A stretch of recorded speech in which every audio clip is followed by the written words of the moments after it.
Greetings, ladies and gentlemen, and welcome to this latest edition of Tales from Outer Space. Hope you enjoy. The Time the Humans Took a Walk, written by Soul Untraveled. Investigation report of human action Plan B on reinforcements of 10-7. Interview transcript 03. Interview officer I.O. State your name and rank for the record. Subject: Wilma Battlecast McDuck, 2nd Echelon Warrior. Battlecast McDuck, you were involved in the final assault on 10-7, correct? I was on the dropship alongside the first wave of humans when the first landed, yes. Battlecast McDuck, can you describe the human unit that you and your warpod were attached to? Be warned, sir, they were not what the entire galaxy had expected.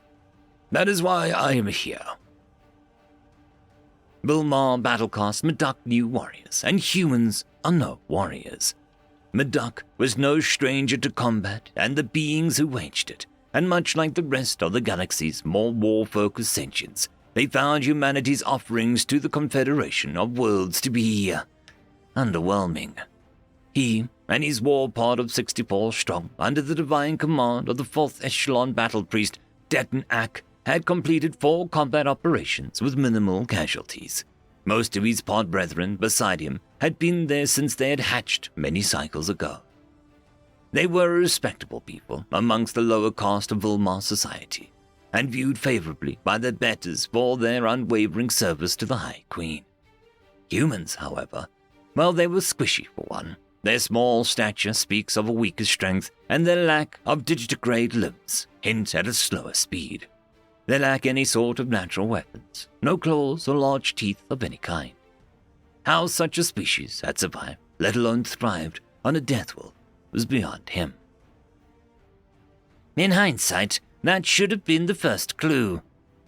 Still, the humans should be commended for their bravery, no matter how foolish it was, in volunteering to reinforce the flagging Confederation forces locked in a losing battle for the 10-volt system was in a virtual death sentence.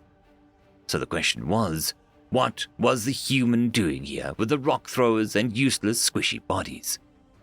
When he pointed this out to his fellow pod brethren, it caused much amusement as they cleaned their glaive carbines, both eager and anxious for the coming battle. One of his pod brothers chortled and said, I heard something about that, actually. Turns out the humans evolved on something called a pursuit predator. They would literally walk their prey to death. This brought about another bout of laughter. Meduk knew warriors, so how foolish, he thought, for a warrior to fight by walking.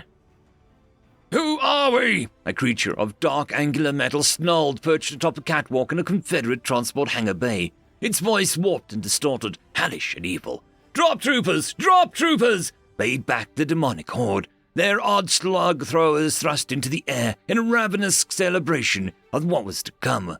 And what do we do? The monstrous biped bent at the waist, bellowing down to his men. The venomous sneer heard even through his helmet's crackling microphone. Kill! Kill! Kill! The Terran demons pumped their fists in time with their chant as they're reciting some hellish prayer. Let's take him to church! Hell jumpers! Hooah! The horde roared their refrain in perfect thunderous unison. The human leader's armored fist clanged against his waist as he tilted his head back and let out a bone-chilling cackle, surrounded by his horde of cheering killers. And Meduk and his warpod standing, Reed cowering at the rear of the hangar. Well, no one was laughing anymore. Drop troopers, can you explain what these are? Before 10-7, I would have told you that they were criminally insane or societal outcasts, quite literally ejected from their ships in low orbit, like refuse to die in the battlefield below. And what would you tell me now? I would tell you that I was half right. The orbit jumper dropships was, Meduk decided, an affront to aerospace engineering. What kind of self-respecting sentient species would pack over 20 troops shoulder to shoulder in a box clearly designed for half that number? Strap on a few chemical engines, weld on a couple ancient bolt throwers, then send them hurtling down to a planet's atmosphere, on purpose. For the humans, of course. All passengers be advised we will be within range of Galactic Power Space Defense Grid on Tenville 7 in T-minus 5 minutes. The primitive vehicle lurched to the side as it hurtled towards the planet below. The small arms stowed in the overhead racks rattled and lights flickered. The orbit jumper's engines rose to a howl, deafening even through Madruk's sealed helmet. "Hey, Scarebear!" One of the humans, Sergeant Morgan, according to the nameplate on his armor, called him over to open conlink. "You think the Siegebreaker warpods of yours took out those planetary anti-air cannons?" "Vilmar Siegebreakers are amongst the best in the Confederation of Worlds has to offer, human. If they cannot defeat those cannons, your primitive weapons and vehicles had little hope for—" "Wait," Madruk cocked his helmet aside. "Did you just address me as Scarebear?" "It's 'cause your all battle cast types look like a bipedal insectoid teddy bears." The human chuckled, even as the orbit jumper lurched again. "Out of context, you're all a fecking nightmare fuel." Madruk could hear a snort over the channel. "No offense." Chuckles from the rest of the human troopers trickled in over the comms. "Most amusing," Madruk stated flatly. "For fleshy bone maggots with delusions of grandeur." A pregnant pause. "No offense." That, for some reason that was lost on Vilmar, had the humans roaring in laughter, especially Sergeant Morgan. "Oh, so the teddy bear actually has teeth." Madruk went to respond when the lights flipped blood red and everyone was thrown violently against their restraints. The pilot's voice cut through the engine's deafening roar as the maneuver thrusters kicked in hard. "Incoming fire in the planet's surface. Everyone hang on to your butts, conducting evasive maneuvers." "Bloody hell!" Sergeant Morgan snarled, his harness creaking beneath the strength of his gloved fist. The Vilmar around them trilled in distress as the G-forces spiked, pressing them into their seats painfully, the air being crushed from their lungs. "Hey, Scarebear, what the feck?" Madruk stared at the human sergeant in disbelief, shocked that he seemed relatively unaffected by the intense gravitational force pressing down upon them.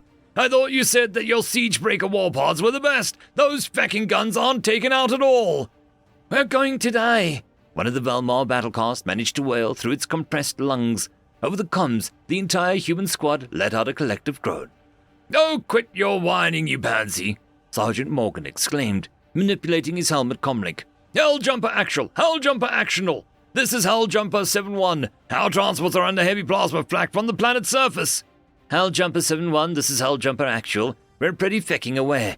Planetary scans just came in. Vilmar Siegebreaker forces appear to have been routed. Seems the poor bastards didn't even manage to land before they were blasted out of the air." Every trooper, human and Vilmar, was struck silent.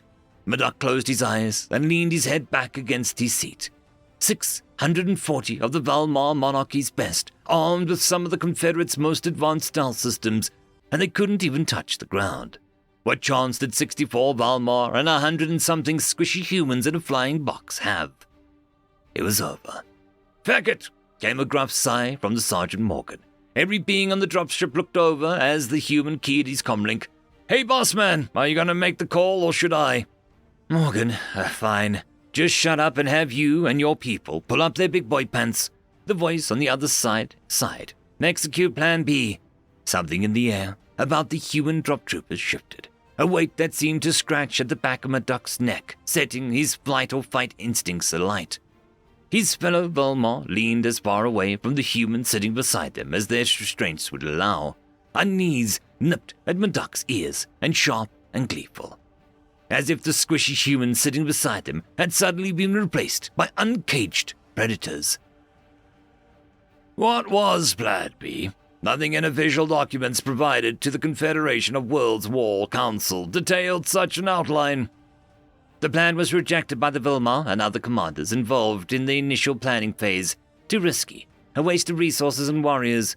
According to the battle priest Etnak, who was at the meeting, he thought the humans' proposal to be an outrageous joke, a fit of lunacy on the humans' part." "Was it?" "Oh, it absolutely was, but, it worked." "What happened next?" "What do you think?"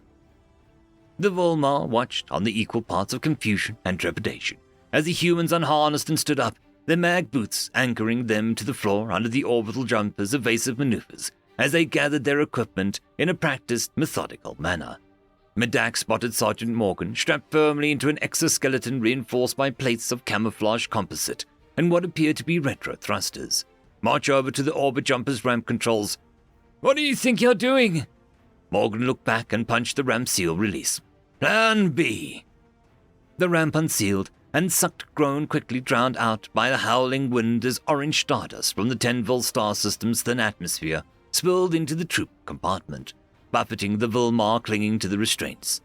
Just outside the ramp, rust-tinted void stretched out into infinity, and below them lay Tenville 7, the massive planet's horizon line illuminated by the local star peeking over the thick atmosphere.